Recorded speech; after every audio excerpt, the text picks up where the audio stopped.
Bonjour à tous. Merci d'avoir modifié vos emplois du temps ce matin pour venir rendre cet hommage annuel à Jean Zay. Merci aux personnalités présentes. Monsieur Gilbert Danan, qui représente Monsieur François Bayrou. Monsieur Passat, qui est l'inspecteur d'académie adjoint, qui nous lira le message de la ministre de l'Éducation nationale, Najat Vallaud-Belkacem. Merci à Jean-François Vergès et à l'ensemble de l'ONAC et leur porte-drapeau toujours fidèle au poste. Cette année, comme les années précédentes, le message des filles de Jean Zay, Hélène et Catherine, sera lu non pas par moi, mais par un jeune écolier de CM1 de l'école Marca. Noé, si tu veux bien venir.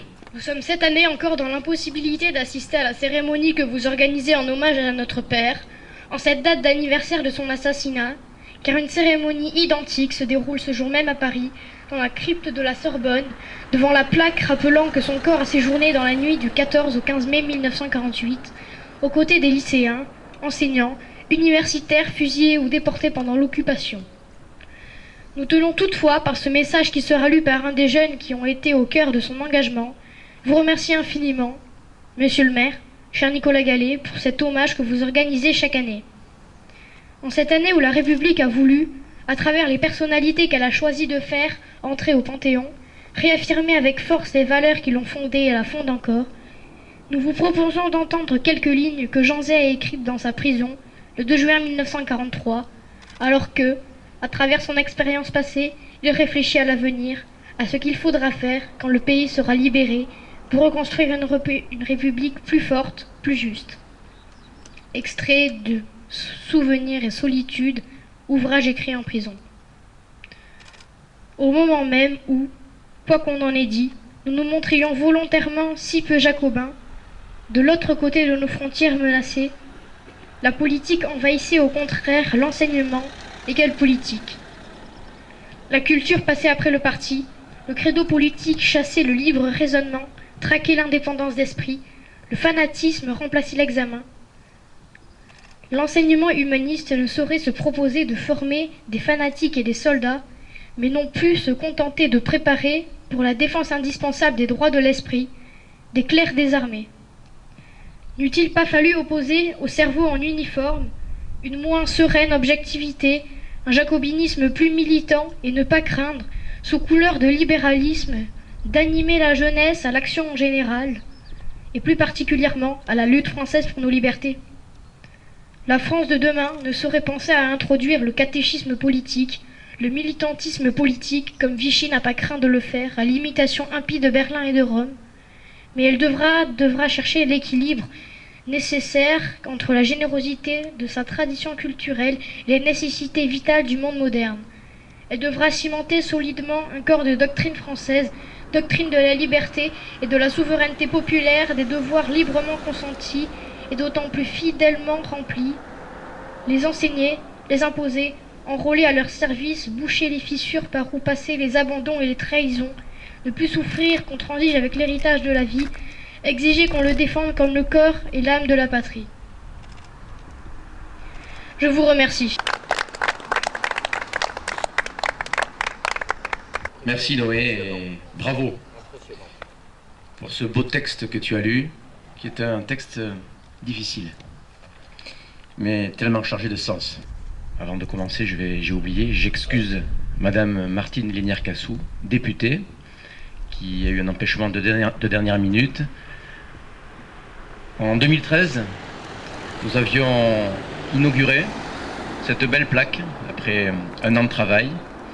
Et je tiens aujourd'hui, comme tous les ans, à la remercier pour l'action qu'elle a menée aux côtés de l'association des Amis de Jean Zay pour que cette plaque puisse voir le jour. J'excuse aussi Frédéric Espagnac, retenu à Paris pour d'autres raisons plus politiques. C'est fait. Jean Zay est entré au Panthéon le mercredi 27 mai 2015. À l'occasion de la Journée nationale de la résistance. Un symbole fort qui met en lumière le courage de celui dont la résistance au régime de Vichy a coûté la vie. Cette entrée au Panthéon permet à l'ensemble des Français de prendre la mesure de son œuvre. Qui ne connaît pas le Festival de Cannes, l'ENA, le CNRS, le statut moderne des droits d'auteur, les bibliobus, l'autorisation à certains, par une circulaire qu'il avait signée, d'utiliser l'espéranto. Alors que pendant trop longtemps et trop d'années, nous ignorions qui en était à l'origine. Joyau que nous devons défendre, aujourd'hui, plus que jamais, contre l'intolérance et la barbarie, ennemis de notre République, si chère à Jean Zay. À ceux qui ont lutté et résisté comme Jean Zay, nous avons le devoir d'honorer leur mémoire et leur sacrifice, en nous battant à notre tour de toutes nos forces, afin de préserver le futur des générations à venir. Alors pourquoi? Telle est la question que l'on peut se poser 71 ans après, ce 20 juin 1944. Pourquoi? Alors que Jean Zay était dans sa prison de Riom, qu'il n'avait pas les armes à la main, qu'il ne tuait personne, pourquoi des miliciens déguisés en FFI sont venus le chercher, soi-disant pour le faire évader et finalement pour l'assassiner un peu plus loin dans un bois, le jeter dans un puits et y jeter une grenade pour le faire disparaître? Pourquoi faire disparaître Jean Zay? Une grande question qui peut-être n'aura jamais la vraie réponse, mais quelques pistes peuvent nous guider. Jean Zay, ce républicain, dans le triptyque de liberté, d'égalité, de fraternité, de solidarité, était son moteur. Était-ce parce que de ses parents, l'un protestant, l'autre juif, peut-être était-ce à cause de son engagement de franc-maçon au sein du Grand Orient de France, peut-être était-ce parce que même en prison, il continuait à passer des messages, il continuait à écrire. D'ailleurs, ce livre admirable, Souvenirs et Solitude, que je vous invite à lire, qui est un journal émouvant de ces dernières années. Il pensait éliminer Jean Zay, sa volonté, son courage, sa résistance, et finalement, ils ont fait le contraire. Ils ont réussi, après, il faut l'avouer, beaucoup d'années d'oubli, à le faire revenir, grâce au président de la République, François Hollande. D'autres auraient pu le faire, mais lui a choisi, le 27 mai dernier, de le faire entrer au Panthéon des grands hommes. Un aboutissement, certes, un long combat de l'association des Amis de Jean Zay, de l'association Jean Zay au Panthéon, un long combat bien sûr de ses deux filles, Hélène et Catherine, qui vous remercient d'être là. Un aboutissement, mais pas un point final, parce que le combat continue, mes amis, plus que jamais. Il continue au travers de l'actualité, de nos valeurs d'égalité, de liberté, de fraternité, de solidarité qui sont régulièrement remises en cause. Et pour ça, nous devons nous battre ensemble, au-delà des clivages politiques, au-delà de nos différences, parce que c'est le cœur même de ce que nous sommes qui est menacé. Nous devons nous battre, et nous devons transmettre à nos enfants et nos petits-enfants le goût de ce combat-là, de notre liberté, pour Jean Zay et pour tous ceux qui se sont battus, qui se battent et qui se battront. Je vous remercie. Monsieur Gilbert Danan, représentant du maire, va nous dire un petit mot.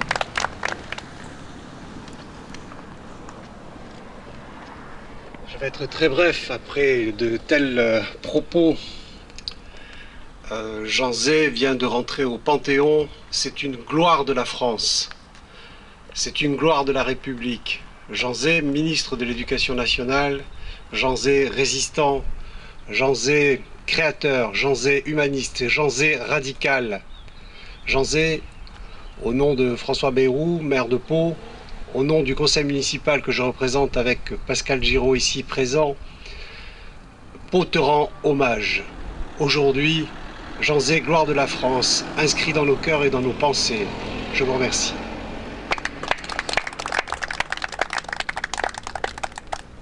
Et pour clôturer cette belle cérémonie, Monsieur Passa, inspecteur d'académie, va nous lire le message de Madame la ministre de l'Éducation nationale, Najat Vallaud-Belkacem.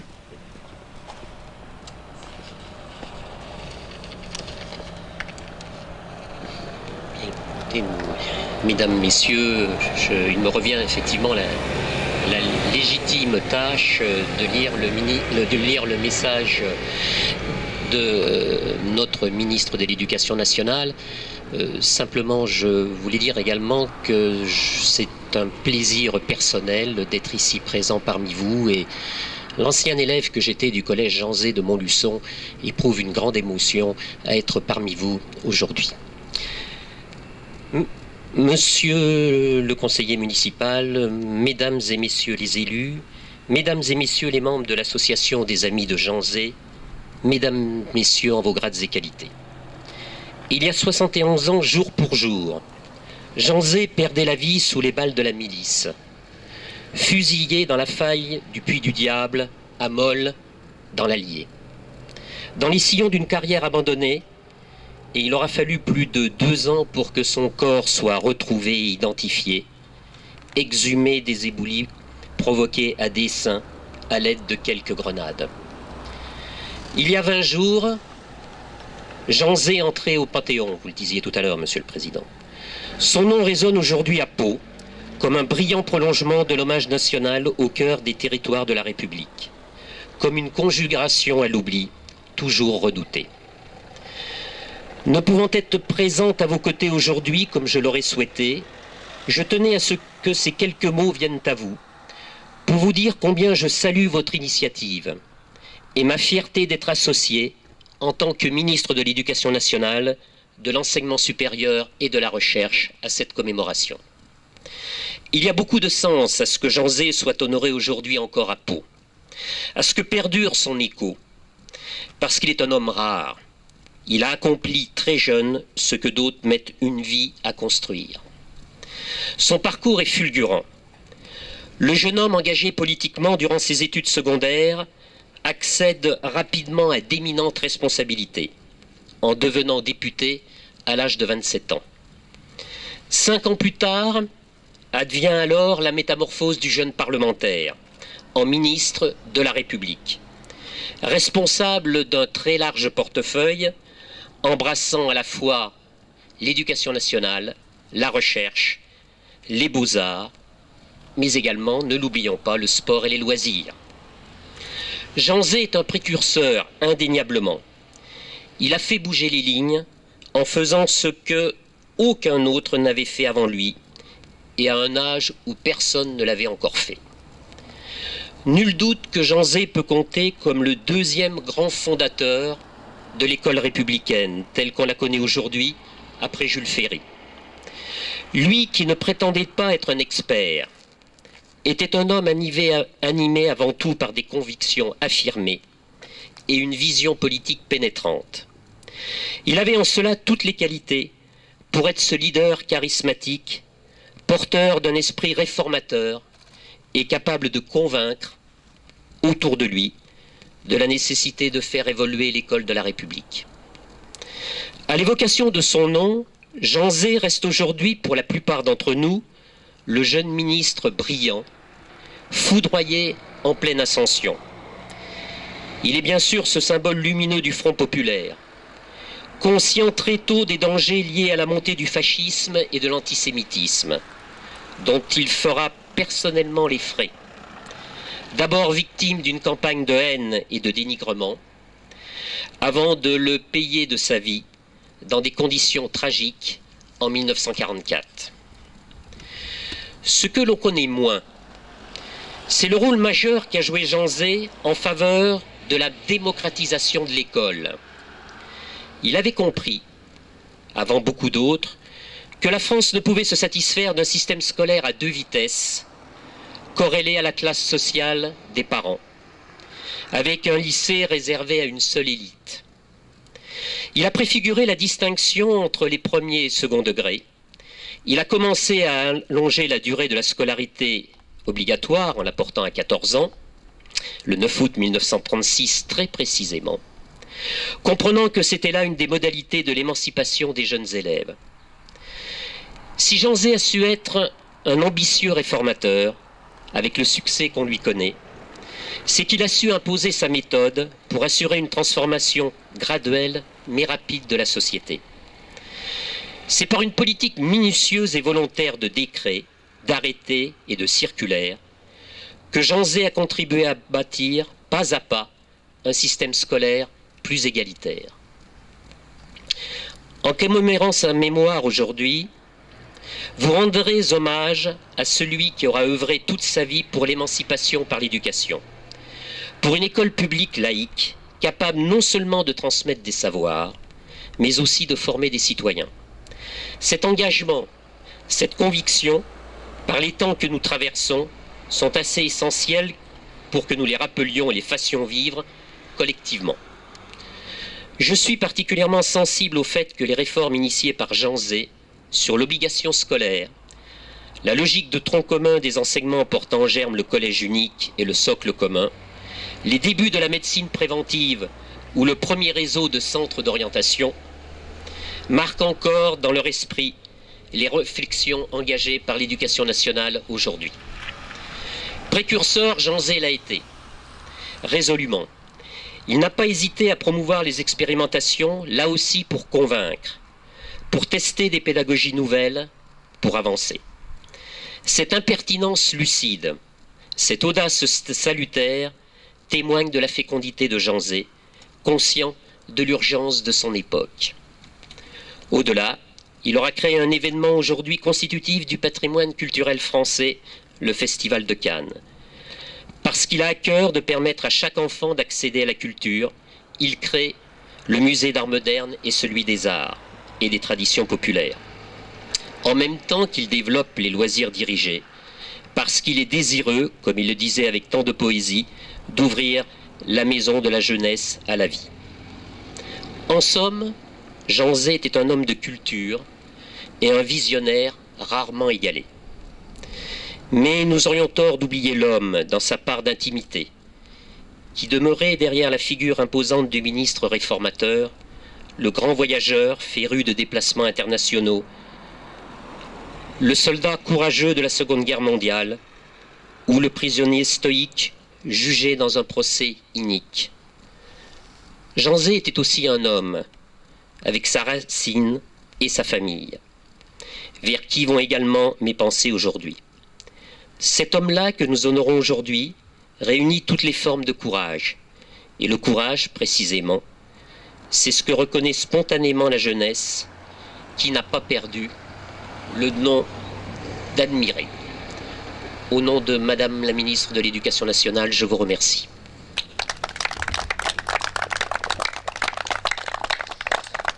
Merci Monsieur Passa, et vous ne manquerez pas de remercier très chaleureusement Madame Najat Vallaud-Belkacem qui, je dois le dire, avec son cabinet, sa chef de cabinet, Éléonore Slama, a été extrêmement réceptive à nos requêtes et n'a jamais manqué de nous répondre en temps et honneur à toutes nos demandes. Merci donc de la remercier au nom de l'association des Amis de Jean Zay.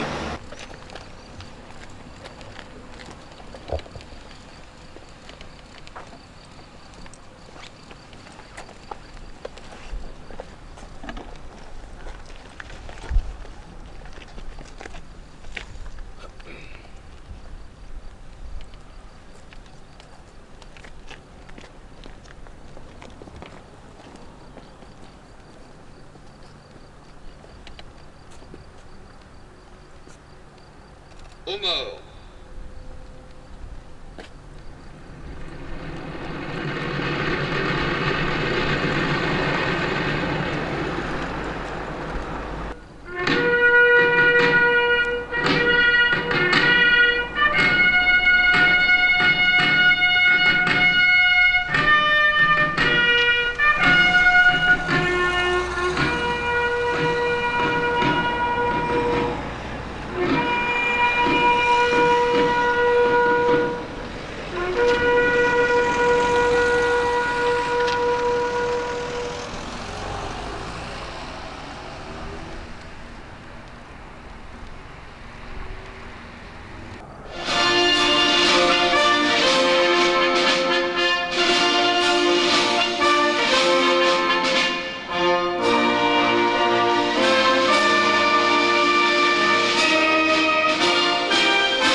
Bonjour, vous étiez donc à cette cérémonie en hommage à Jean Zay, ce 20 juin 2015. Vous avez lu, pour notre plus grand plaisir, un message de Madame la ministre de l'Éducation nationale, Najat Vallaud-Belkacem. Est-ce que vous pouvez nous dire, vous qui avez été dans un collège Jean Zay, ce que vous avez ressenti à ce moment-là? Ce que je peux vous dire, c'est que c'est bien sûr une émotion aussi tout à fait partagée pour cette journée et l'idée que finalement cet homme est encore très vivant dans ses idées et dans les évolutions qu'il a souhaité également, sinon mettre en œuvre, en tous les cas, il a été véritablement l'initiateur d'un certain nombre d'évolutions de notre école publique et laïque. Je crois que c'est ça l'essentiel. Et Madame le ministre le disait fort justement, il me semble que l'idée de démocratiser l'établissement, c'est vrai, Jules Ferry avait fait rentrer la République dans l'école. Eh bien, on peut dire que Jean Zay, lui, c'est la démocratie qu'il a fait rentrer dans l'école. Et ça, c'est encore, j'ai envie de dire, quelque chose de très actuel, c'est quelque chose pour lequel nous continuons finalement à lutter aux côtés de nos collègues enseignants, mais le temps dans l'éducation nationale, c'est un temps long. C'est vrai que il y a eu les initiatives de Jean Zay, il y a eu le plan Langevin-Vallon, il y a eu la réforme à vie en 1975, pour ceux qui ont connu cette époque-là. Bon, nous ne sommes pas très nombreux ici, mais ça prouve en tous les cas qu'on est d'un âge avancé.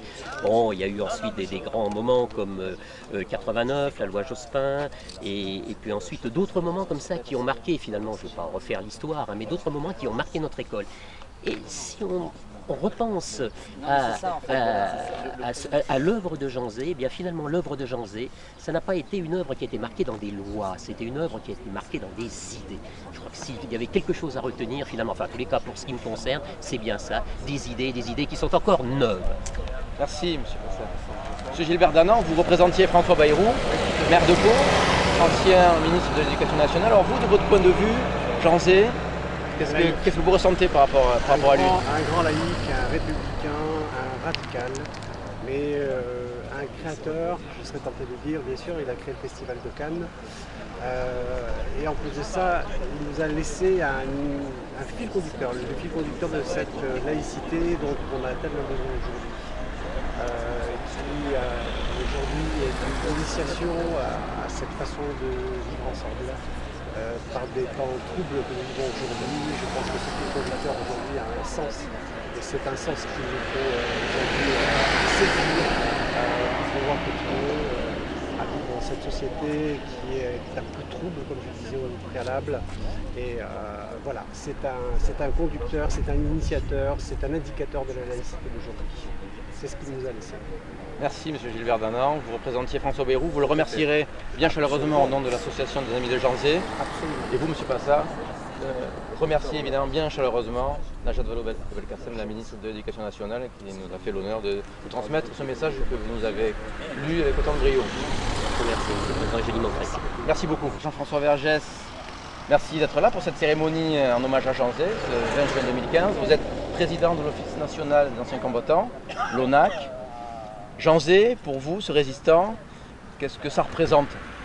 Alors, pour l'Office national des anciens combattants, il y a par tradition toujours eu un hommage pour les anciens combattants. Il y a un aspect de mémoire, non seulement de mémoire, mais aussi des valeurs qui sont liées à la mémoire et aux engagements. Jean Zay, ça a été dit tout à l'heure dans le discours, dans les paroles, représente des valeurs qui me semblent aujourd'hui vraiment dangereuses. Autant d'éducation, d'idées, de valeurs, mais aussi au niveau du courage pour l'engagement. Je crois que c'est ça. Jean Zay, on ne le dit pas, mais avait des enfants. Il est mort à 40 ans. Ça ne l'a pas empêché de s'engager. Et la crainte aujourd'hui est une crainte sur l'engagement. L'engagement est minoritaire. Et c'est cela qu'on essaie de défendre aussi. Ça a été rappelé le 27 mai, pour la cérémonie qui s'est déroulée à la Stèle Jean Moulin ici. Je pense qu'il faut le rappeler à intervalles réguliers. Et l'Office national des anciens combattants a un rôle aussi à jouer, y compris un rôle de sensibilisation des associations d'anciens combattants qui, vous le savez, ne sont pas forcément toujours très prenantes de hommage à Janzé. Voilà, malheureusement. Merci Monsieur Jean-François Vergès. Et vous remercierez évidemment tous les membres de l'ONAC présents, ceux qui n'ont pas pu l'être, et à l'année prochaine. À l'année prochaine, bien sûr. Merci. Bonjour Noé. Bonjour. C'était une grande première aujourd'hui. Oui. Tu as lu ce texte des filles de Janzé, Hélène et Catherine. Alors, un petit mot de leur part, et puis un texte du livre qu'a écrit Janzé, Souvenirs et solitude, quand il était en prison. Ça t'a fait quoi de lire ce texte, qui est un texte difficile? Bah écoutez, c'est émouvant de lire un texte pareil, puisque Janzé, c'est un grand homme qui est rentré au Panthéon en mai 2015. Donc il a fait de grandes choses que des fois les gens peuvent oublier. Oui. Mais il fait de très belles choses et il en a fait de très bonnes et ça, faut pas l'oublier. J'ai appris que c'était toi qui avais demandé à lire le message des filles de Janzé. Pourquoi? Écoutez, de lire ça, c'est un honneur de lire,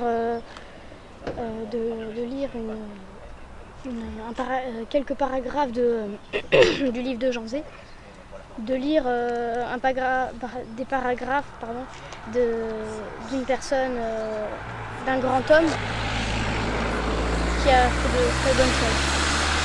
Alors, est-ce que ça te donne envie de continuer à honorer sa mémoire tous les ans, cet hommage-là, c'est ce que tu as fait aujourd'hui? Oui, ça m'a motivé. Ça t'a motivé? Ouais. Ça t'a plu? Oui, ça m'a plu de lire ça. Qu'est-ce qui t'a plu le plus là, dans la cérémonie d'aujourd'hui? À vrai dire, j'ai vraiment tout aimé, puisque c'était de divers et variés, c'est-à-dire de différentes choses. Mais toutes ont été très importantes. D'accord. Voilà. Bon, donc tu es en CM1 à l'école Marca à Pau. Voilà, mais tu remercieras ton directeur, Denis Badi, qui a fait passer le message, je crois, au sein de l'école. Oui. Merci Noé. Merci. Pascal Giraud, bonjour. Bonjour. Vous accompagnez Gilbert Danan, qui représentait le maire de Pau, François Bayrou. Donc vous le représentiez aussi un petit peu. Bien sûr. Votre présence ici pour cette commémoration, pour le 71e anniversaire de la mort de Janzé, au Panthéon le 27 mai dernier, sur décision du président de la République. Qu'est-ce que ça représente pour vous, personnellement? C'est effectivement à titre personnel que je voulais m'exprimer aujourd'hui. Bien sûr, au nom de la ville de Pau, Gilbert Danan a dit un mot au nom de Monsieur le maire. Donc on le représentait bien entendu aujourd'hui. Mais à titre personnel, il était important qu'on soit là à l'invitation de l'association des Amis de Janzé pour rappeler, heureusement cette année de commémoration a permis de mettre en lumière vraiment toute son œuvre et l'importance qu'il a symboliquement. Moi, ce qu'il me plaît de rappeler, c'est que au-delà de l'homme de droit, puisque c'était un juriste, c'était aussi un ministre de la République investi, un soldat engagé, une victime longtemps oubliée, mais qui a une œuvre importante dans le cadre de la défense des valeurs républicaines. Et on doit souligner son engagement humaniste et souvenir bien sûr de ce qu'il a pu impulser par son engagement. Ça a été dit tout à l'heure par certains de vos invités. Son engagement, ses valeurs, la défense de cette liberté, de cette égalité, de cette fraternité, la solidarité qu'il voulait promouvoir sont bien sûr nos valeurs républicaines que l'on doit défendre, mais au-delà, on doit les promouvoir au-delà de nos frontières et bien sûr ne pas oublier le sens des choses et le sens de l'histoire. L'hommage national ayant permis cette année d'apporter un éclairage sur la vie de Janzé, malheureusement écourtée, mais qui est lourde de sens et qui va permettre de redonner à la population française, aux citoyens français, un ancrage fort sur les valeurs de la République et sur la nécessité de défendre l'humanisme. Donc voilà ce que je voulais dire pour accompagner cette invitation et vous remercier une nouvelle fois de ce que vous avez fait pour que Pau n'oublie jamais ce qui a été Janzé. Symboliquement, il était important que nous ayons à Pau un endroit où nous recueillir pour commémorer sa vie et ce qu'il représente. Voilà. Merci Monsieur le Président Merci à vous de ce que vous avez fait pour cette commémoration. et à l'année prochaine. Chef du protocole à la mairie de Pau, on se connaît pourquoi? Pourquoi on se connaît? Parce qu'en 2013, lors du dévoilement de cette plaque de rue, Janzé, on a travaillé avec Martine Minière-Cassou, alors maire de Pau, toujours députée, avec elle et avec vous, pour les détails et la mise en place de cette inauguration. Et puis, qui s'est très bien passé d'ailleurs, et puis en 2014, François Bayrou est devenu maire de Pau. Et vous êtes resté. Pour le plus grand plaisir de l'association des Amis de Janzé. Pourquoi? Parce que vous connaissiez le protocole, vous connaissiez l'historique, et on a pu continuer l'année dernière. Et cette année, d'ailleurs aujourd'hui, vous n'êtes pas sur autant de travail, c'est le citoyen qui est là, c'est assez remarquable. Alors pour vous, finalement, qui êtes partie prenante dans cette aventure, dans cette belle aventure, puisque finalement Janzé maintenant est rentré au Panthéon grâce au président de la République le 27 mai dernier. Qu'est-ce que pour vous, Janzé, ça représente, Philippe Montamar? Comme cela a été très bien dit, et mieux que je ne le ferai, bon, Janzé est une gloire de la République.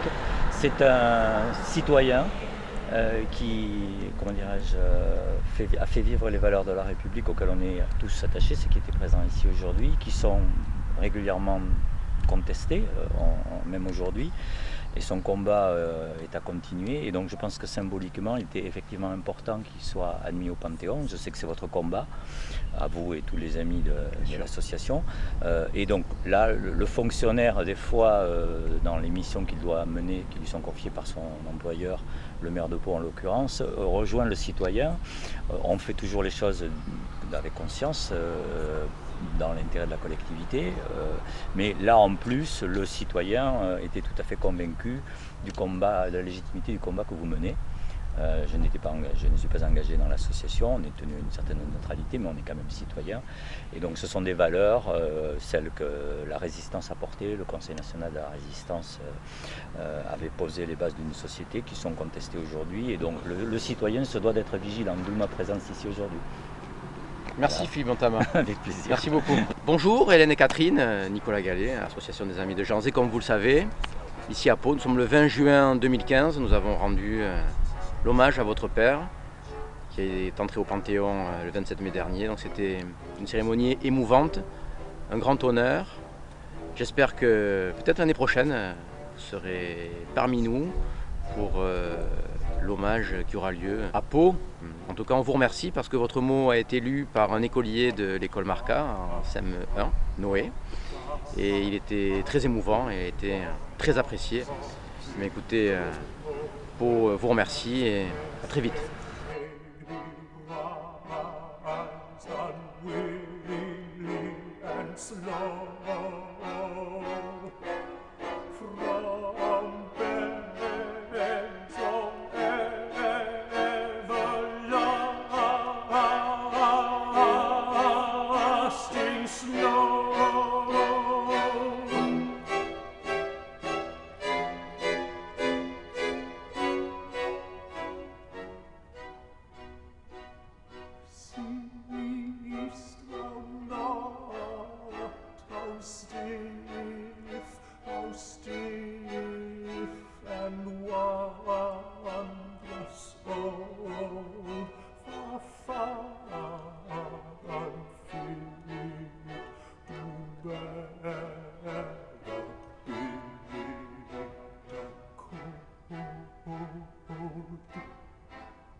Scarcely move, or draw my breath.